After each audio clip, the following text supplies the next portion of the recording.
সেকাল থেকে একাল যুগ যুগ ধরে আমাদের বাঙালিদের ভীষণ ভীষণ পছন্দের একটি সাবেকি খাবার হলো মোচার ঘন্ট।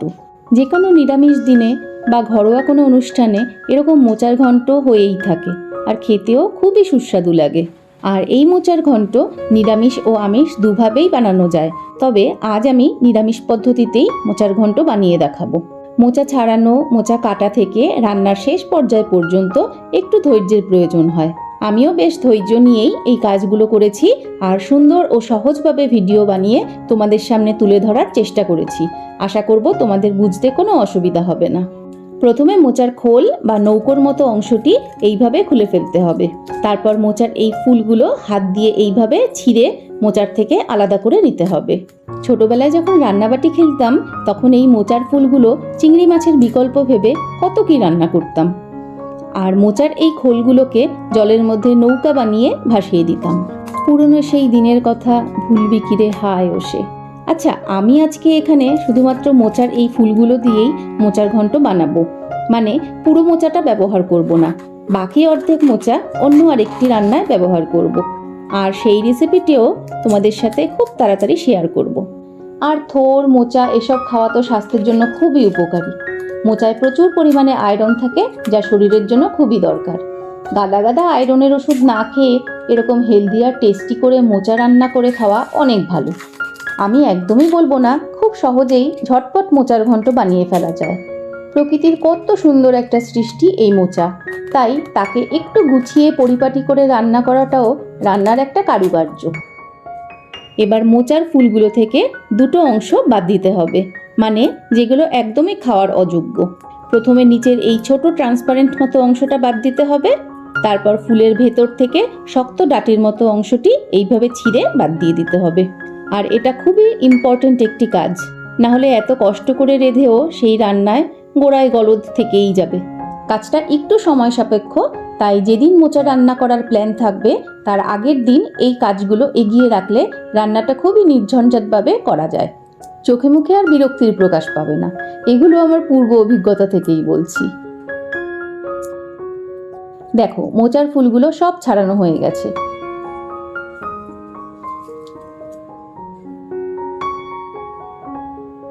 এবার বেশ কিছু ফুল এইভাবে এক মুঠো করে ধরে ছুরি বা বটির সাহায্যে এইভাবে ঝিরিঝিরি করে কেটে নিতে হবে।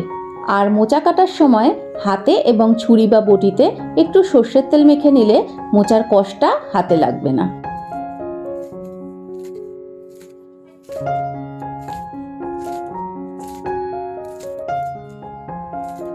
তারপর মোচাগুলো সব কাটা হয়ে গেলে সঙ্গে সঙ্গে জলের মধ্যে দিয়ে দিতে হবে, না হলে মোচাগুলো কালো হয়ে যাবে আর তরকারির রংটাও দেখতে ভালো লাগবে না।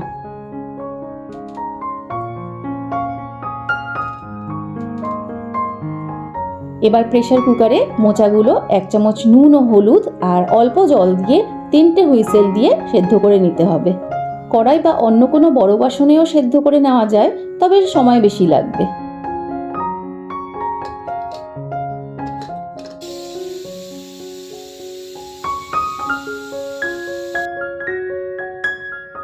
মোচাগুলো ভালোভাবে সেদ্ধ হয়ে গেছে, এবার এগুলো একটা পাত্রে তুলে রাখবো। দেখো, মোচাগুলো কিন্তু একদম কালো হয়ে যায়নি। এবার এখানে আমি 100 গ্রাম মটর ডাল 3 ঘন্টা মতো ভিজিয়ে রেখেছিলাম বড়া বানাবো বলে। আর 3টে মিডিয়াম সাইজের আলুকে এইভাবে ছোট ছোট করে কেটে নিয়েছি। আর নিয়েছি 1 কাপ মতো নারকেল কুচি। এবার ডালগুলো মিক্সিং জারে বেটে নিয়ে তার মধ্যে ছোট 1 চামচ নুন ও হলুদ আর 1 চামচ কালো জিরে দিয়ে ভালো করে ফেটিয়ে নেব। ফেটিয়ে নিলে ডালের বড়াগুলো স্পঞ্জের মতো নরম হয়।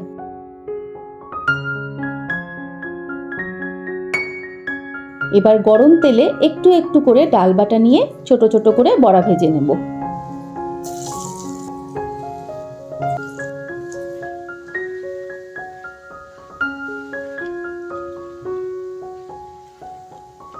কত সুন্দর সোনালী রঙের বড়াগুলো তৈরি হয়ে গেছে। এই সময় নিজেকে একটু সংযত করতে না পারলে আবার কয়েকটা বড়া প্লেট থেকে উধাও হয়ে যেতে পারে কিন্তু।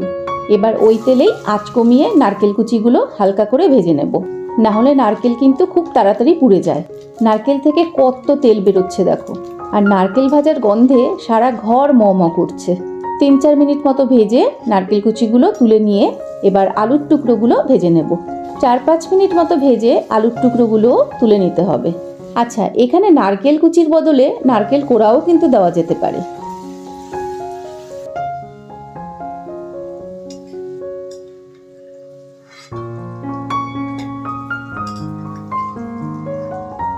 এবার 1 চামচ করে আদা বাটা, নুন, হলুদ, লঙ্কার গুঁড়ো নিয়ে সামান্য জল দিয়ে একটা মশলার পেস্ট বানিয়ে নেব। এবার তেলের মধ্যে 2 চামচ সাদা জিরে, 3টে শুকনো লঙ্কা আর 3টে তেজপাতা ফোড়ন দিয়ে একটু নেড়ে মশলাটা দিয়ে দিতে হবে।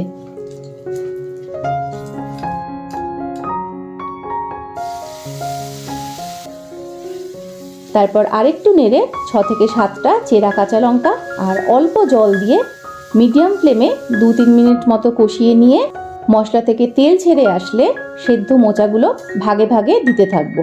তারপর মশলার সাথে 3 থেকে 4 মিনিট মতো কষিয়ে নিয়ে ভেজে রাখা আলুর টুকরোগুলো মিশিয়ে নিয়ে তারপর নারকেল কুচিগুলো দিয়ে আরও 5 থেকে 6 মিনিট পর্যন্ত অনবরত নেড়ে যেতে হবে।